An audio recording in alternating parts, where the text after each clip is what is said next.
Even though last week was Easter Sunday, today is still Easter. And not just because it's Orthodox Easter Sunday either. It's the Easter season. It's more than one day. It's an entire season. Easter goes until Pentecost. We are in Easter. And last week, we did spend most of our time on Holy Week. And we only hit Easter at the very end of the service. So I want to spend all of our time today in the gospel accounts of the resurrection. So in a moment, we're going to go through each of the 4 gospel accounts of the resurrection. I'm going to read them to you. They'll be on the screen so you can read along. And now I want you to, as we go through, just kind of listen and think what jumps out at you. What do you notice that's the same? What do you notice that's different? What finds you in these 4 readings of Easter morning? So let's go ahead and start. We'll start with Matthew. After the Sabbath, as the first day of the week was dawning, Mary Magdalene and the other Mary went to see the tomb. And suddenly there was a great earthquake, for an angel of the Lord descending from heaven came and rolled back the stone and sat on it. His appearance was like lightning, and his clothing white as snow. For fear of him, the guards shook and became like dead men. But the angel said to the women, "Do not be afraid. I know that you are looking for Jesus, who was crucified. He is not here, for he has been raised, as he said. Come, see the place where he lay. Then go quickly and tell his disciples, he has been raised from the dead, and indeed he is going ahead of you to Galilee. There you will see him. This is my message for you." So they left the tomb quickly with fear and great joy and ran to tell his disciples. Suddenly Jesus met them and said, "Greetings." And they came to him, took hold of his feet and worshipped him. Then Jesus said to them, "Do not be afraid. Go and tell my brothers to go to Galilee. There they will see me."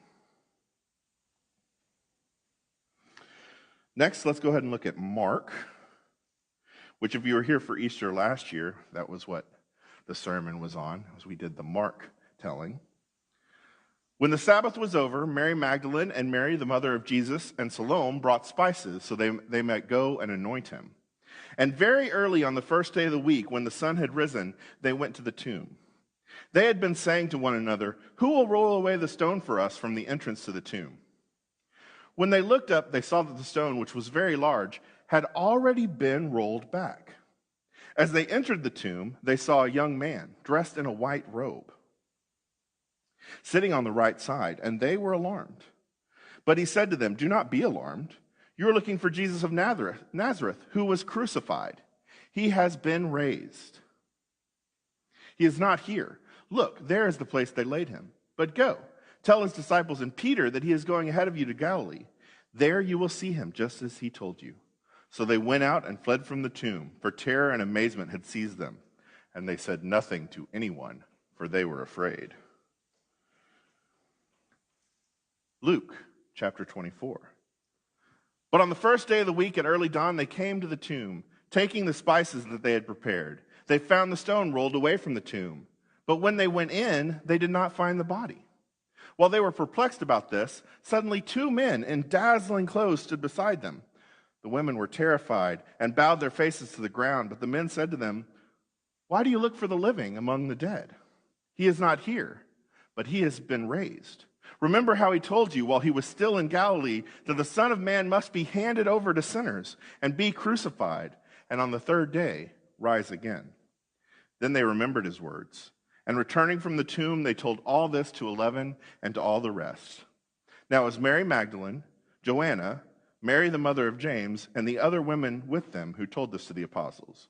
But these words seemed to them an idle tale, and they did not believe them. But Peter got up and ran to the tomb, stooping and looking in.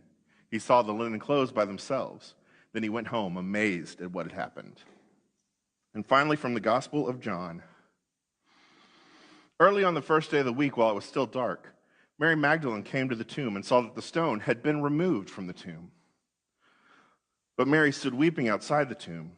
As she wept, she bent over to look into the tomb, and she saw 2 angels in white sitting where the body of Jesus had been laying, one at the head and the other at the feet. They said to her, "Woman, why are you weeping?" She said to them, "They have taken away my Lord, and I do not know where they have laid him." When she had said this, she turned around and saw Jesus standing there, but she did not know that it was Jesus. Jesus said to her, "Woman, why are you weeping? Whom are you looking for?" Supposing him to be the gardener, she said to him, "Sir, if you have carried him away, tell me where you have laid him, and I will take him away." Jesus said to her, "Mary." She turned and said to him in Hebrew, "Rabboni," which means teacher. Jesus said to her, "Do not hold on to me, because I have not yet ascended to the Father. But go to my brothers and say to them, I am ascending to my Father and your Father, to my God and your God." Mary Magdalene went and announced to the disciples, "I have seen the Lord." And she told them that he had said these things to her. Of course, my favorite commonality, and somebody mentioned that, is that there's women in each of the story. I have a relative who is a minister in the Southern Baptist denomination who came up to me at one family event and said, "Josh, I'm worried about you." And I was like, "Well, thanks, I guess. But why?" "Well, you're part of a denomination that allows the ordination of women. Like, is that hard for you?" I was like, "No." I can't imagine not being in a denomination that allows the ordination of women. And I said, let me ask you something. What do you feel like is the main purpose of being a minister for God? Having had some Southern Baptist background myself, I felt fairly confident I knew around where his answer would go, and it did not disappoint at all. He told me to preach the good news of the death and resurrection of Jesus Christ. And I said, I was hoping that's what you were going to say. Who were the first people to do that in all 4 Gospels? It's the women. Technically, maybe we shouldn't have men be ordained ministers if we were being completely biblical. Because the first ones to be true Christian ministers were all women. I also find it interesting that in most of the stories, when the women first tell the men don't believe them. In fact, Luke even says they considered it to be an idle tale. Women aren't trustworthy. We can't listen to this nonsense. The men didn't believe the women.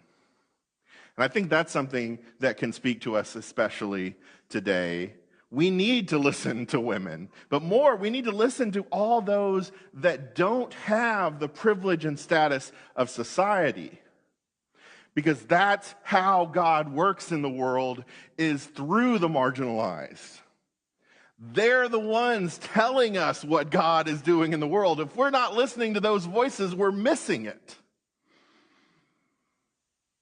You know, recently we've seen a lot of people, if you spend any time on the internet, who are upset with women getting to do things in movies. I think it was my first or second sermon here, in fact, was around the Ghostbusters, when the all-female Ghostbusters came out, and people were so upset. How dare they make a Ghostbusters movie with women?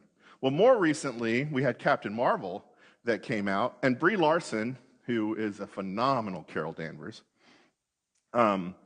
she decided, since she was the star of this movie and had some power, when she was going on the press junket, right, going around promoting the movie, rather than letting the media decide who was going to get those interviews, she made sure that people who normally don't get to do those interviews in each market got to do the interviews. So she had women of color, people of color, doing those interviews, rather than the standard white guy that does every single one of those interviews all the time. And people were really upset with her over that. And a lot of people, well, let's be honest, a lot of white men said, we need to boycott this movie. Of course, it's just made over $1 billion. So kind of makes me happy that that did not succeed. And it's a really good movie. So I hope we still hear this when we're looking at the resurrection story today. God tells the story through the marginalized, through those that society doesn't see as trustworthy, but who God trusts to tell the story. What do we miss when we only listen to or hear those voices that society says are worth having a voice, those that have the power and the privilege to be heard. And look, it's very clear that what we say, how we say it, who says it, these things are important because we live in a time where white nationalism and white supremacy are given a very loud voice from the top of our country. And it's having an effect. Yesterday, we had another shooting at a synagogue in California. The last day of Passover, a shooting at a synagogue 6 months to the day after the shooting at the synagogue in Pittsburgh. And for the same reasons, because of a belief that Jewish people were controlling immigration into this country, trying to change this country from being a white country.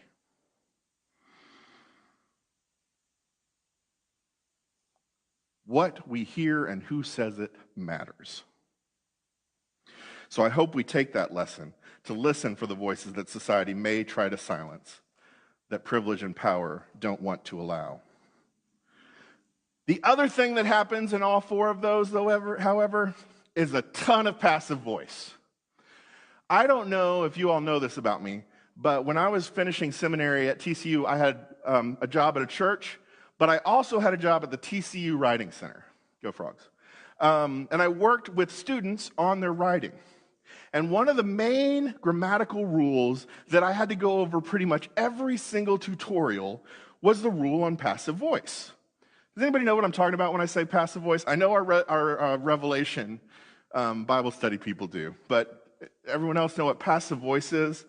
If you're not familiar, it means that the subject of a sentence is having the action done to them, so therefore they're passive, as opposed to an active sentence where the actor is the main subject of the sentence.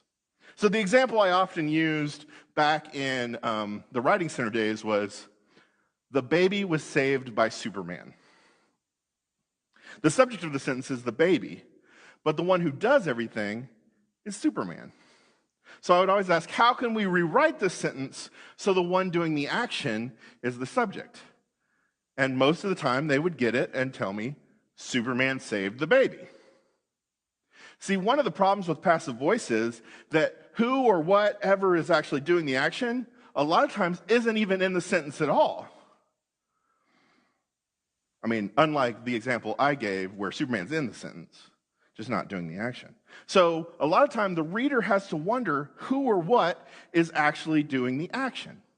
Now, the way that you find passive voice is you look for the to be verb, is, was, am, are, be, been, being, and then a verb in past tense right after it. Was saved, is risen, right? So technically, the phrase that we did in our call to worship that's on our banner, it's passive voice. And the gospel writers filled all four of these stories with passive voice. Now notice I could have said all four of these stories were filled with passive voice, but that would have been passive voice. Right, but Matthew 28:6, he is not here, for he has been raised, as he said. Mark 16:4, when they looked up, they saw that the stone, which was very large, had already been rolled back. Mark 16:6, he has been raised. He is not here. Luke 24:5, why do you look for the living among the dead? He is not here. He has been raised. John 21, the stone has been removed from the tomb. So when my students would come in with a sentence that was in passive voice, I would always ask them, because it usually wasn't in the sentence, who is actually doing the action in the sentence? So if we ask this for these, now again, those of you who are in the Revelation Bible study already know the answer to this, but for everybody else, who is the actor in these sentences? God. Right. And in fact, most of the time in the Bible, when we have passive voice, it's known as the divine passive, because it's an intentional passive voice to show that God is acting.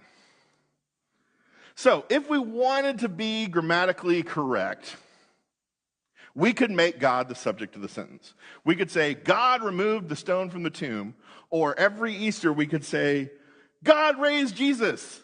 God raised Jesus indeed.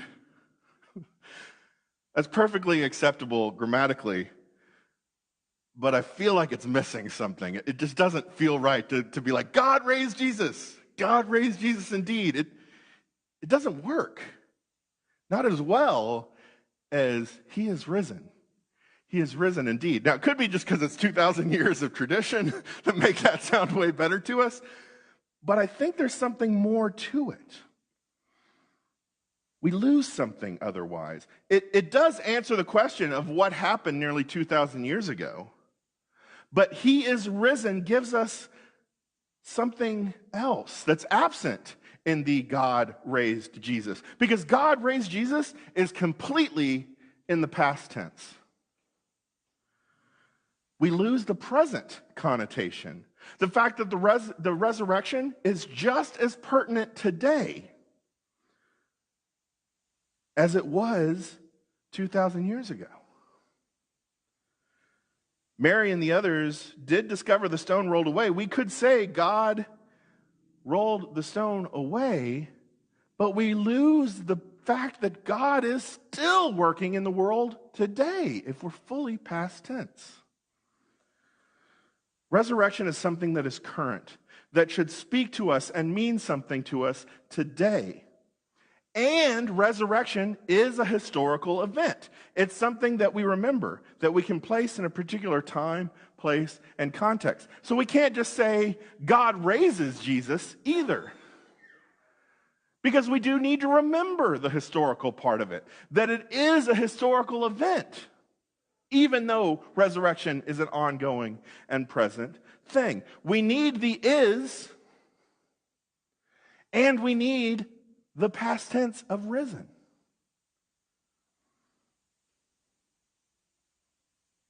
Of course, we still don't have God in the sentence. We could certainly say, I guess, he is raised by God. It would still be passive voice, but it would remove the problem of not having who or what is doing the action in the sentence. But the more I think about it, I think not having God in the sentence is actually a good thing. Part of the problem, after all, with passive voice is it forces the reader to have to figure out who the actor is. That's why grammatically you don't want passive voice, because you don't want the reader doing extra work. But here, that extra work is important. Piper gets it. This is a time where that question is one we should ponder. We should ponder the meaning of the entire statement, including who or what is doing the action. He is risen should make us think. It should make us question. It should make us ask. It should make us ponder.